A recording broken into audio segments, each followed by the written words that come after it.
అందెల జంట యొక్క ధ్వని ఎలా ఉన్నదంటే అభీతి వచస, అభీతి వచస్సును పలుకుతున్నది.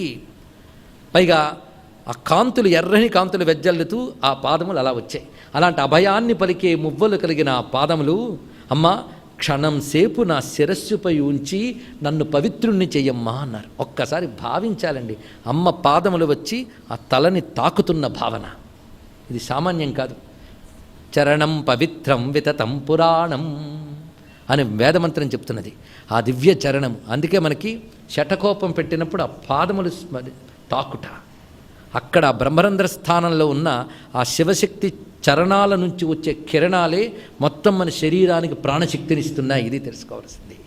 ఆ భవ్య చరణాలని ధ్యానించడం అనే ప్రయత్నం చేయాలి. అది సహస్రార కమలంలో ప్రకాశించే అమ్మ యొక్క దివ్య చరణాలవి. ఆ దివ్య చరణ కిరణాలే శరీరంలో సప్తధాతువులకి శక్తినిస్తున్నాయి.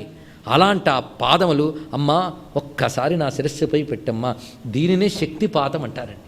అందుకని 500కి 1500కి శక్తిపాతం చేస్తా అని సభలు పెట్టేటువంటి పాపాత్మలు పెరిగిపోతున్న రోజుల్లో సిగ్గుమాలిన జనం ఫ్రీగా యోగం వచ్చేస్తుందని బయలుదేరిపోతుంటే నీతిహీనునొద్ద నిర్భాగ్యులందరూ అనిపిస్తూ ఉంటుంది మనకి. ఇక్కడ వీళ్ళ ఆశపోతుతనానికి వారి మోసకారితనానికి సరిపోయింది. ఏం చేస్తాం, ఇలాంటి దౌర్భాగ్య పరిస్థితులు ఉన్నాం మనం. ఇంకేమున్నది, మీడియా వాడు మనవాడైతే వాడికి కాస్త డబ్బు పడిస్తే 24 గంటలు కనిపిస్తూ వ్యాపారం చేసుకోవచ్చు. ఏ వ్యాపారం? ఆధ్యాత్మిక వ్యాపారం. ఇలాంటి రోజుల్లో మనం ఉన్నాం.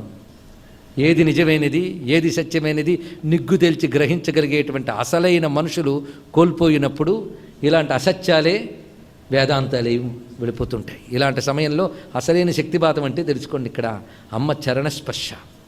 శక్తిపాతం అంత తేలిక. ఎక్కడో ఏ గురువో, ఎక్కడో ఒక శిష్యుడికి, ఎక్కడో ఏ కొండ గుహలోనూ అందిస్తాడో అది సమూహమా, వ్యక్తీకరించగలమా? అమ్మవారి ఆ దివ్య చరణ స్పర్శ ఇక్కడ చూపిస్తున్నాడు. ఒక్కసారి నా శిరస్సుపై నీ పాదములు పెట్టమ్మా.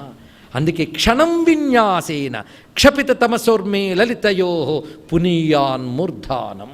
క్షణం, ఒక్క క్షణం పెడితే చాలమ్మా. దీపం ఒక క్షణం అలా వెలిగిస్తే చాలండి, చీకటంతా పోతున్నది.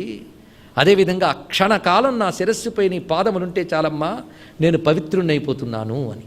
ఇదే మాట శంకరులు చెప్తున్నారు. మమాప్యేతే మాతః శిరసి దయయా ధేహి చరణం. ఆ ధేహి అనే మాట, ధేహి అంటే ఉంచు అని అర్థం, దేహి అంటే ఇవ్వు. ఒత్తు మారితే ఇంత భేదం వస్తుంది.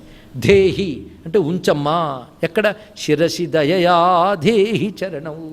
దయతో నీ పాదములు నా శిరస్సుపై ఉంచమ్మా.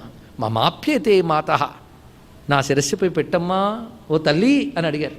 అలా అమ్మ యొక్క ఆ దివ్యచరణ స్పర్శని ఇక్కడ మనం భావన చేయాలి శిరస్సుపై. పవిత్రీకుర్యున్నః